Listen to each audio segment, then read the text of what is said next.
Hello everyone and welcome to this video about JSol'Ex 4. So first things first, you can see that we have this small window which shows up at each new version, and it has been updated also to use a new UI, and I'm going to show you that in action right now. So let's get started and open a file that I want to process. And this UI has been completely revamped in order to be easier for users to understand, I hope.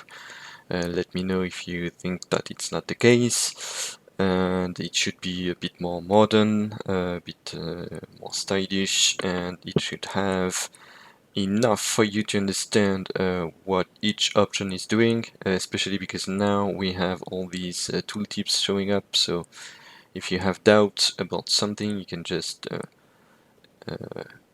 move the mouse to that tooltip, and then it shows you what this is supposed to be. So if you're a new JSol'Ex user, basically the thing that you're going to have to deal with in the beginning is this just process parameters tab, which is the main tab, and quick mode and food process, and that's basically it. For advanced users and users who were used to use JSol'Ex in the past, then you're going to have to be accustomed to the new UI, obviously, but I hope that it's also going to be clearer. So first, I'm going to explain the two buttons that you have now. There used to be 3 buttons, and I simplified that to only 2.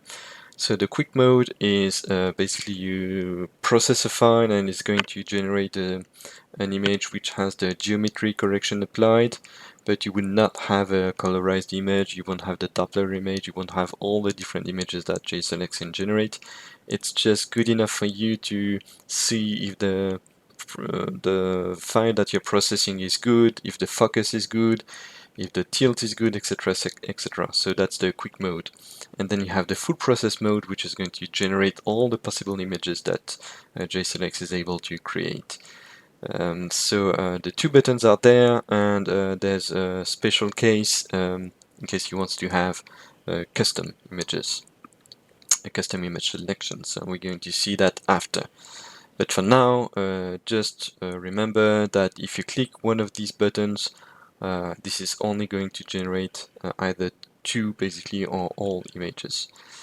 And so in order to do that, the first thing that matters is that you select the wavelengths that you're observing.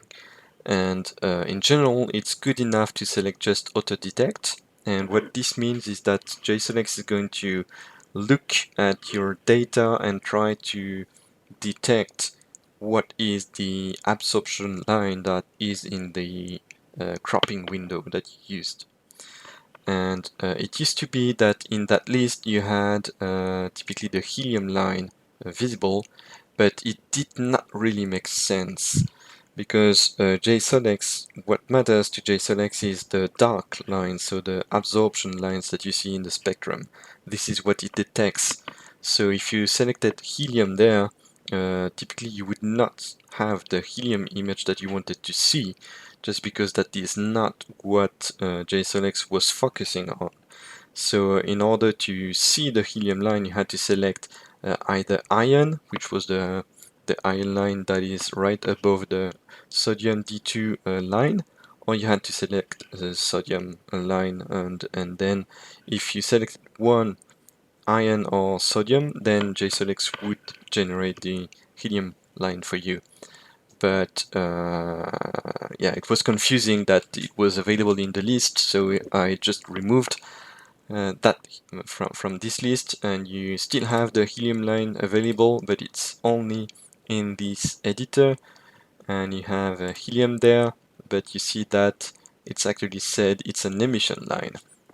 And we keep that because it's important for coloring basically.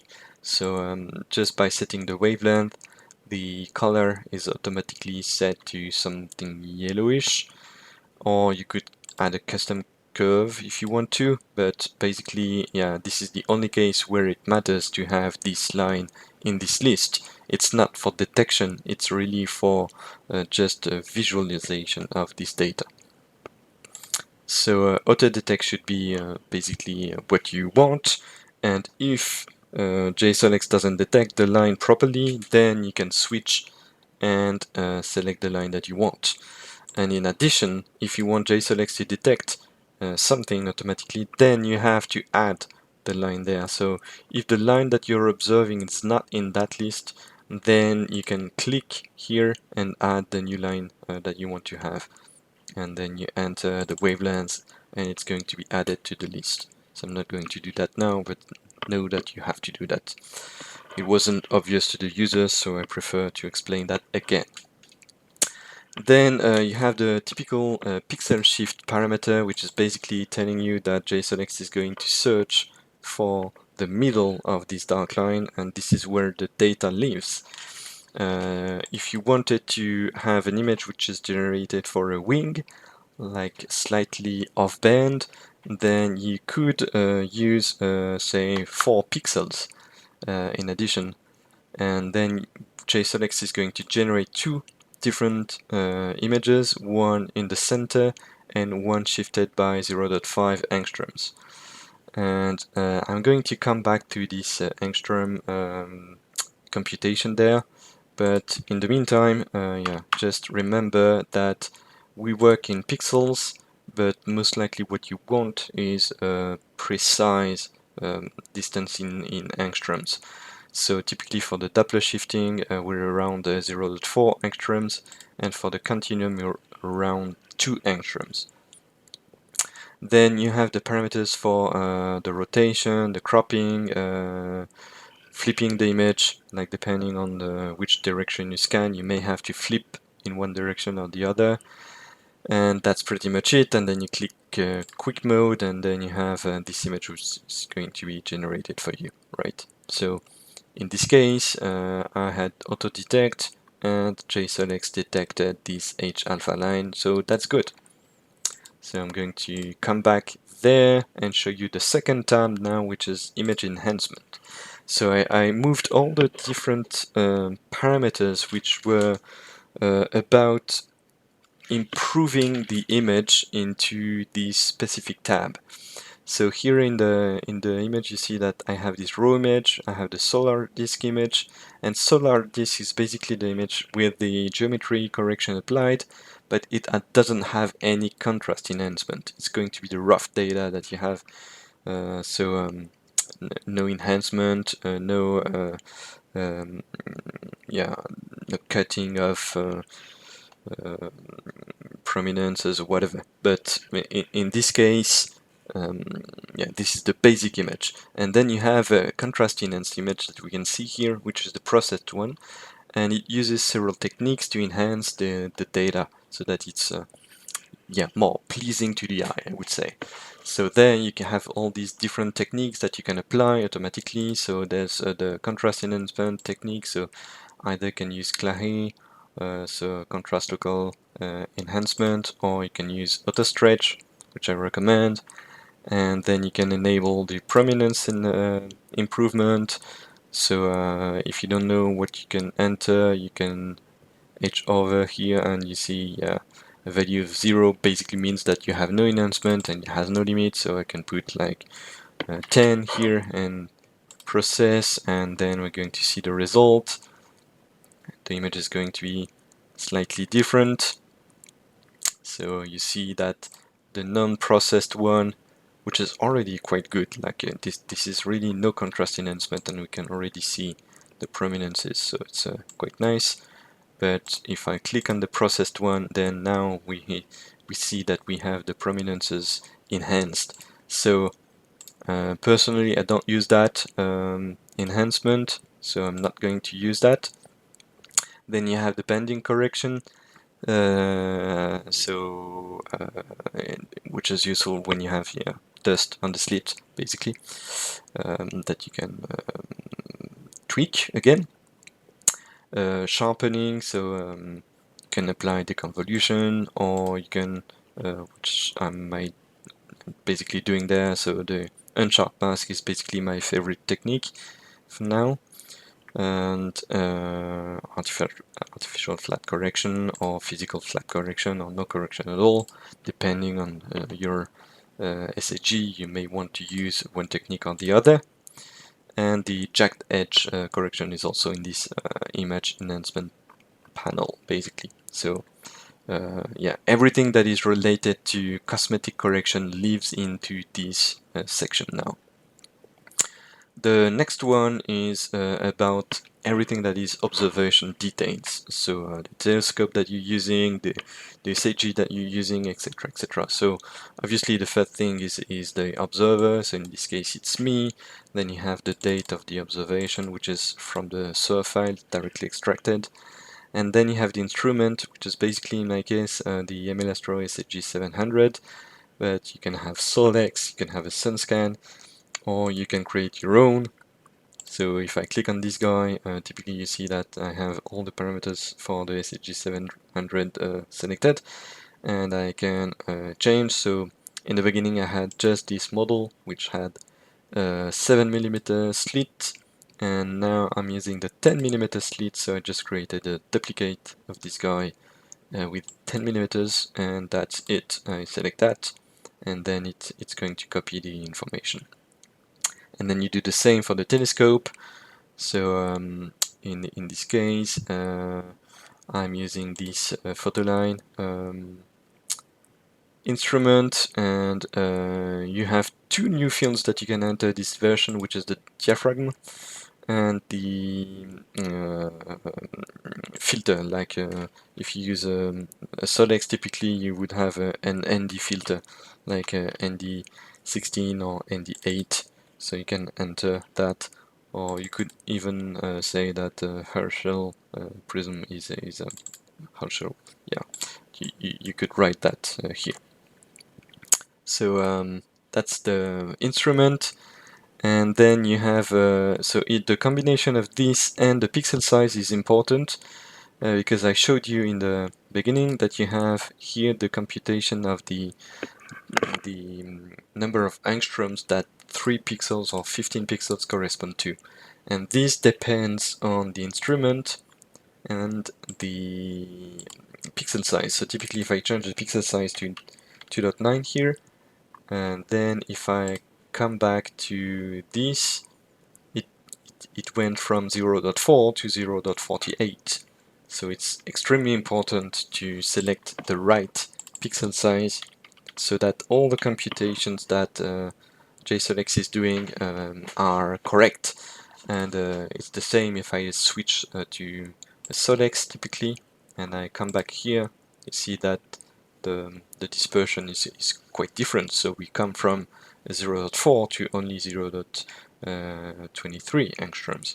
So it's yeah, anything that you put which is not correct here is going to mess up all the computations and detection of the spectral lines and whatnot. So typically if you want to process a helium line image that you didn't set the correct instrument and pixel size, then you're going to obtain a dark image, or instead of the helium line image typically. So be aware that you have to do that. And you have the geographic coordinates, like you can also enter in these observers and details tab. So now we come to this image selection tab, which is really simplified compared to what we had before. So again, before you had 3 buttons there, and now you only have 2, except in some situations that I'm going to explain. So here I have this quick mode. I can click on quick mode, I can click on full process, and depending on what I click, you see that the selection of images is different. So quick mode basically uses 4 images, and full is going to select the whole thing. But if I select click mode, then add just this guy, then I'm in obviously custom mode. Like it's not the quick mode, it's not the full process mode, it's my selection of images. So now you have the selected images only button which opens. And then you can click on that, and if I do that, I'm going to have the 2 images that we had before, but I'm going to have a new image, which is the continuum, which is generated now. So this guy is now generated because I checked this box. So if I uncheck, see that it disappears here. Right? So this is for, yeah, basically the different images that you want to generate. So you can select all these. You can reset to the presets, or you can select none. And then if you select none, you would have nothing generated, but basically you want to add a script in this case. So I'm just going to use the quick mode there and show you that now if you want to use scripts, it's simpler, because before you had to click on this custom mode and then you have to select on a drop down, you had to select image math mode, and that you had to click on a button to open the editor and select. Now it's basically streamlined, because you go to the selection tab, you open image math, you select a file. Like I'm going to select this one. I click on OK, and then it's on the list, and if I click on selected images only, then it's going to generate my image that I have selected, so the images that I clicked with the checkboxes, and then it calls this script in addition, and now I have this test image which is also created. So again, much easier to use it scripts or no scripts. And then you have this automatic scripts thing, which is also interesting. So say, for example, that I only want that test script to be executed on H alpha but not calcium, because for some reason my script doesn't make sense on calcium. So so the first option obviously is that I'm processing my H alpha, and I'm going to select there, load the script, and then click OK and process. But if I go and process a calcium line after, then I have to remember to clear and process. So instead what I can do is go back to this tab and click on this and say on H alpha now I have a list of automatic scripts. So I'm going to add this script there. So the test one, it's only on H alpha, so it's not on sodium, it's not on calcium, whatever, it's only at H alpha. I click on OK, and I'm going to select auto detect. And now, even if there's no script there, as soon as I click this, I run the selected images only button, and now it processes my image, but it's also going to generate this test image because it has detected H alpha. But now if I go and process, say, calcium image, so I have this one, which is a calcium image. I can click, so I have made no change to the image selection. Just run again the script. And my script is not executed this time because what was detected is calcium K. So this is only because I checked this box, which is run automatic scripts.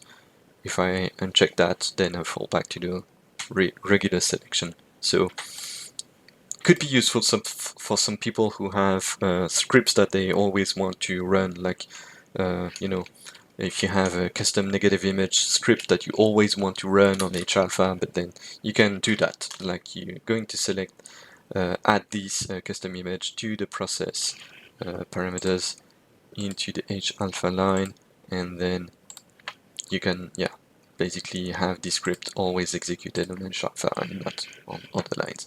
So pretty useful. So while I'm at scripts, I'm going to show you some improvements to the script interface too. So say you want to understand how this Doppler script works. So something that you can do now is that you can move your mouse on top of a keyword like A2PX, and basically it shows you the documentation of that function. So it tells you, hey, actually this function is taking a number of pixels as a parameter, and it's going to return no, it takes a number of angstroms, sorry, and it returns a number of pixels. So A2 pixels of Doppler shift basically tells you this is going to convert Doppler shift into pixels, and Doppler shift is in this case 0.5. So this is going to compute for your SAG the number of pixels corresponding to 0.5 angstroms. And then IMG is going to create the image corresponding to that pixel shift. And then you have auto contrast, which is going to apply the JSol'Ex auto contrast technique on this image, and it takes some parameters like the gamma or whatever. So docs are there, and it's much more interesting for you like to understand how a script is built, like what is the saturate method doing, whatever. And more interesting even is that if you start typing like say foo equals, and then I start writing auto, then you have completion showing up, and it shows you the different functions which are available, like auto crop or auto contrast. And then if I do control space, then it shows me the different parameters which are accepted. So I need an image on which to apply, so it would be image say 0, and again this is a function call, this is a parameter. Well, so this should make it easier for you who don't really know well how scripts are doing, despite this documentation there which explains how this works. So yeah, be aware that you can do. So I hope that this is going to be useful for the beginners in scripts. So we've covered this image selection, and now we're going to move to a section which is more for advanced use cases, so parameters that you should almost never change. So the first are about the tilt and XY ratio, which can be incorrect in some cases, like when you have really something super saturated and the disk was not properly detected and things like that.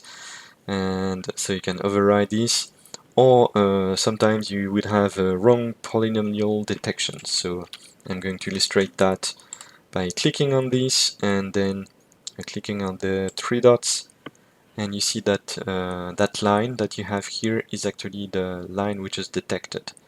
So here we're with the calcium line, and well, yeah, it works quite well, but sometimes you may want to say yourself like some points that you know are on the line, so you can zoom in, zoom out, whatever. So I'm going to select a few samples, and then I'm going to compute the polynomial, and this guy you can copy just by closing, and it's copied there directly. So this would help in case you have a wrong polynomial detection.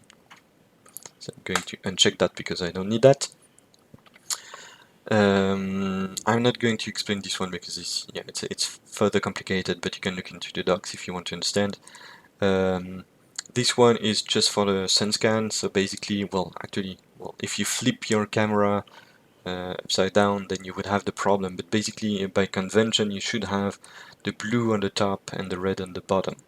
And for sun scan files, it's actually the other way around, with red on top and the blue on the bottom. So you have to click this vertical flip so that all the computations are correct.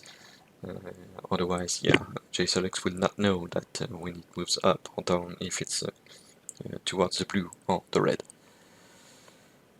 So yeah, all these parameters are basically very advanced use cases, maybe except this one. But yeah, you should almost never go into this. But there is one new feature that I need to talk about, which is actually in this section, which is the ellipse fitting mode. And you can see that for now it's automatic. So if I do quick mode, basically what JSol'Ex does is that it analyzes this image and then tries to figure out where the disk is. So because it needs to do a geometric correction to make that round, right? So sometimes the detection is not quite right, and now what you can do is that you can select a mode which is user assisted ellipse fitting, and if I click on that now, then it shows this UI where you can actually tweak what is showed, like the anchors, and you can move them so that they match perfectly the border, or you can add new elements. So if I move that, you see that this guy is completely wrong, so the disk is not wrong, circle anymore. I can click on Control plus a sample and it's going to remove the sample, and I can adjust, yeah, this guy a bit closer. So now the disk is quite good, and I can click on apply, and then we have the image reconstructed. So basically it's a tool for cases where you have, yeah, difficult edge detection, I would say. So I don't need to activate that in all cases, so I'm going to switch back to the automatic mode, which is what used to do before. Then the next section is about the formats, like the file formats, JPEG, FITS, whatever, and where you would select the globe style for the image. Like if I select this, this technical card, you have 2 different globe styles that you can select from, and the file naming pattern. So this is how the files are saved on disk in different folders and whatnot. Again, I don't know if you've seen that, but you can customize the output directories if you want to. So nothing fancy here really. So once you have done that once, it's very rare that you want to change that. So I can run quick mode again, and we have our image. This one is quite noisy, like this. Quite some reflection on this image. Anyway, so let me process this H-alpha file again, quick mode, and I'm going to show you the next feature, which is added in this 4.0 version of JSol'Ex, which is the BAS2K database submission. So I have processed now an image which is using the SAG 700, and it is an H-alpha image. So I am potentially a candidate for submitting that to a Pro-Am, so Professional Amateur Collaboration project called SOLAP, which is from the Meudon Paris Observatory, and it basically collects images from amateurs from Sol'Ex. It has been collecting images from Sol'Ex for years now, and you can contribute your images for science. So if you want to do that, you can click on that button now, and it shows you a wizard to do a proper submission. So it's going to give you all the warnings about the submission process, because this is a professional project, so your images are going to be submitted to a science database, so there are scientists working on that, so the quality of the images matters. Every time you're going to submit an image, you're going to take some time from someone who is going to review your image and see if it works, if it has the correct orientation, etc., etc. So everything is described in this first step of the wizard. But I can show you that the first step that you will have to do is basically to click on this link, and then you have this document here that you have to read, and at the end you have a form that you have to submit to become a candidate for submission. So you have to send that to Florence at the observatory, and then you will be allowed basically to submit to this BAS2K database. So once you have filled that and that you sent your email, then you can go to the next step, which is validating the orientation of your image. So in this case, I'm really not lucky, because the image I chose is quite good, but the reference image, which is from Australia, apparently was cloudy back then, so the reference image is quite bad. But we can check the orientation already, and we can see that it's mostly correct. Like if I did an horizontal flip, you would see that it's not correct at all. but there's still a slight misalignment, and we can see that easily if I click on the blink, and you can see in particular here that there's maybe a 1 or 2 degrees difference between the reference image and what I have, and this is because my mount was not perfectly aligned, like it was not perfectly aligned when I did this image. So you have an option to actually correct that so that your submission is not rejected, because if it has more than 1 degree of difference, and maybe sometimes it's even like if there are many images from the same day and good quality images, you could have an image refused for just 0.5 degree. So it would be a bit annoying for you to be rejected just because of that. So you can click on full screen there, and it becomes even more visible what you can do. And there's this fine tilt adjustment that you can use to actually rotate. So you can see that if I go on the right, I'm actually making things worse, but if I go there, then I'm closer to being aligned, and there I'm good. Like this guy is good. Maybe a slight difference, which can be because of the time, could be also because of the turbulence, etc, etc. But yeah, the alignment in this case is good. So you have the option to fix between 0 and 2 degrees of difference. I would say that if you have more than 2 degrees, the image in any case is not good. Like it would have too much difference, so it would be rejected in any case. So yeah, this is really a useful UI just to make sure that you're aligned properly. And then once you have done that, you go on the next step, which is filling this form, where you have to check that all the parameters are correct, like the name of the mount, which is the brand followed by the model, the brand followed by the model, the focal length, the aperture, etc, etc. So all this needs to be filled properly. If it's not, then you're basically screwing the database. So you have to be extremely careful. And then you can follow, see that the slit width is correct, the slit height is correct, etc, etc. So this information appears also in the final file which is generated. So I'm going to click on next once you have verified all this. And it shows you basically the file names which are generated from your data. So this form impacts the name of the files, and this format is actually described in the PDF file that you have to sign in the beginning. So you should not have to change that, except if for some reason you don't like the way the brand is auto-generated or whatever, but in general you should never touch that. It's a, if you have to, it's a good hint that you should not submit.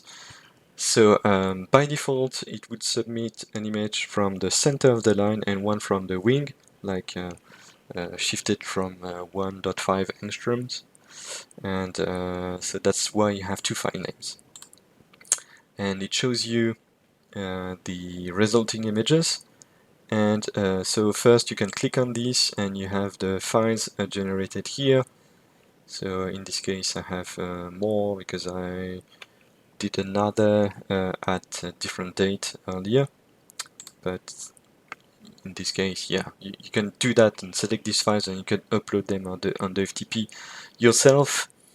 Which I'm not going to do now, is that you can actually upload that directly from JSol'Ex on the bas2k database. So I won't do that because I already submitted these files earlier, so I don't want to have duplicates.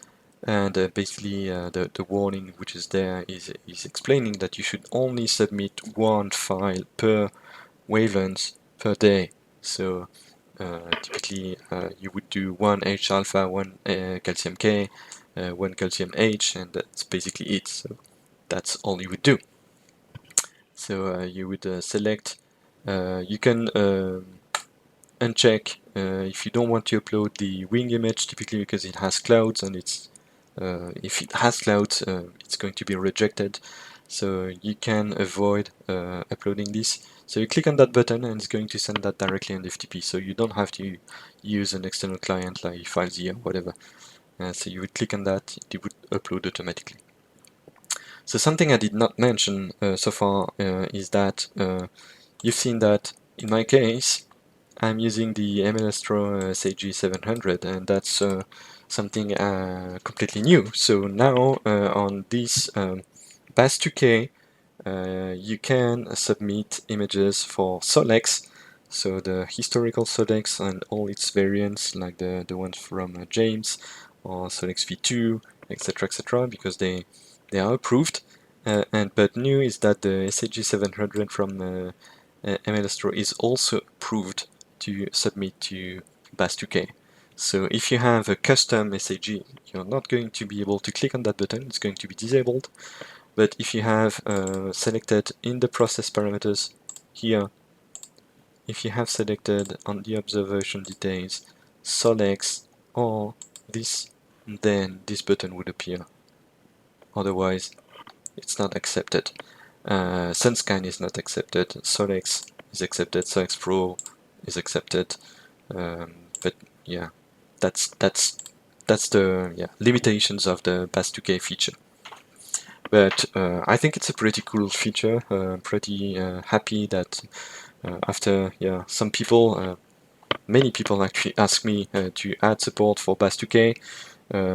I had conversations about that for quite some time now, and I'm super happy that now the Meudon Observatory has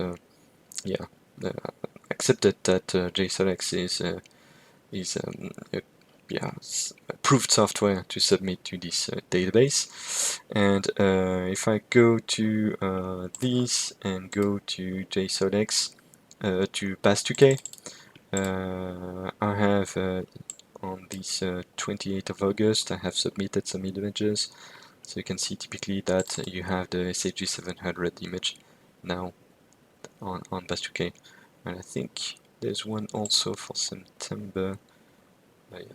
You have in September 6, I submitted several images. So calcium and H alpha. So glucantinum.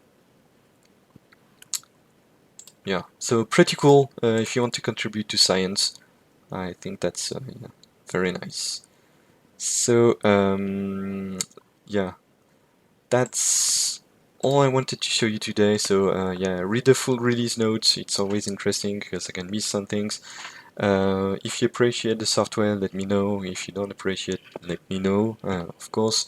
But if you do appreciate, also you have this button that you can click here. It's going to open this donation link.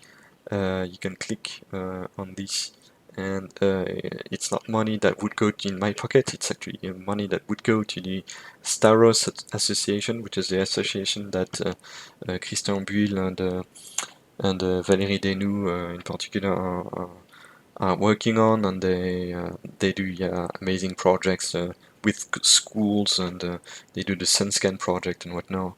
And that's any donation that you can make here is basically something that I would appreciate. So thank you for listening, and bye bye.